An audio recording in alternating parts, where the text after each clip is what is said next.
কিছু না হলে 5-7 ফুট চলে গেছে, যা মানুষের নাগালের বাইরে চলে যাচ্ছে।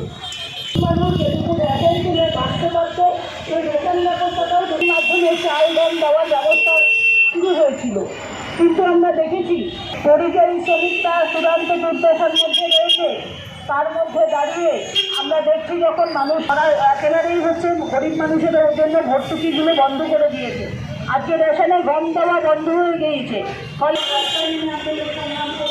আমরা মনে করি এই পরিস্থিতিতে মানুষের জন্য দাঁড়িয়ে আমাদের রাস্তায় নামাটা উচিত জরুরি। আমরা বারে সরকারের কাছে এই প্রশ্নে দাঁড়িয়ে আমরা আন্দোলন সংগ্রাম সংগঠিত করছি। আমরা বারে সরকারকে কথা বলবার চেষ্টা করছি, কিন্তু আজকে দাঁড়িয়ে না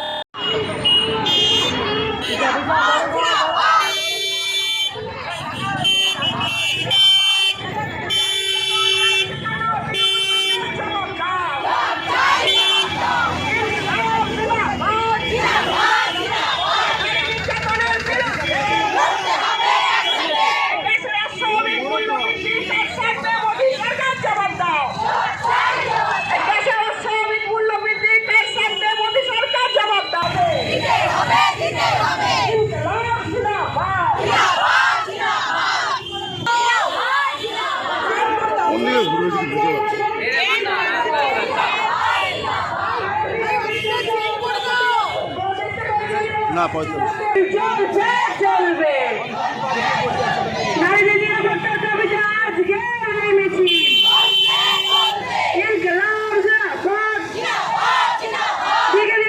নারীদের ওপর নির্যাতন হচ্ছে কেন? মহিলা মুখ্যমন্ত্রী জবাব দাও। দিকে নারীদের ওপর নির্যাতন হচ্ছে কেন? মহিলা মুখ্যমন্ত্রী জবাব দাও।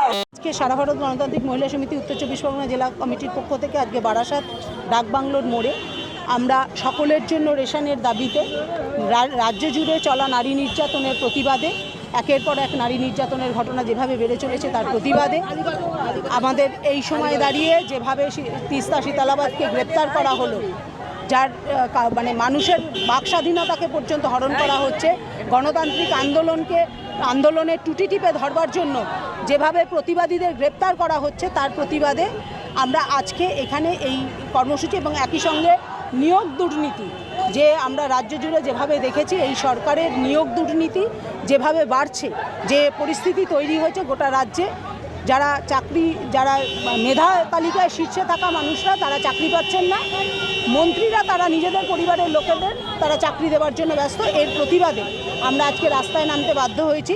মূলত সকলের জন্য রেশনের দাবিটা আমাদের প্রধান দাবি, কারণ আমরা দেখছি যে লকডাউনে যে চাল গম দেওয়া হচ্ছিল তা হঠাৎ করে বন্ধ করে দেওয়া হয়েছে। তার সঙ্গে সঙ্গে বায়োমেট্রিকের নাম করে বারে রেশন কার্ডগুলোকে যেভাবে বন্ধ করে দেওয়া হচ্ছে, মানুষ রেশন পাচ্ছে না। এর প্রতিবাদে আমাদের আজকের এই কর্মসূচি গ্রহণ করা হয়েছে। এই অবরোধ কতক্ষণ চলবে? আমরা খুব বেশিক্ষণ, এটা আজকে আমাদের প্রতিবাদী কর্মসূচি, গোটা রাজ্য জুড়েই আমাদের এই কর্মসূচি আজকে পালিত হচ্ছে। আমরা তারই শরিক হিসেবে এখানে এটা করছি, বেশিক্ষণ চলবে না, আমরা কিছুক্ষণের মধ্যে আমাদের। আপনার পুরো নাম, ডেজিগনেশন? আমার নাম আত্রেয়ী গুহ। আমার সঙ্গে আছে আমাদের জেলা সভানেত্রী কমরেড সোমা দাস, সারা ভারত গণতান্ত্রিক মহিলা সমিতি উত্তর 24 পরগনা জেলার সম্পাদিকা। Thank you.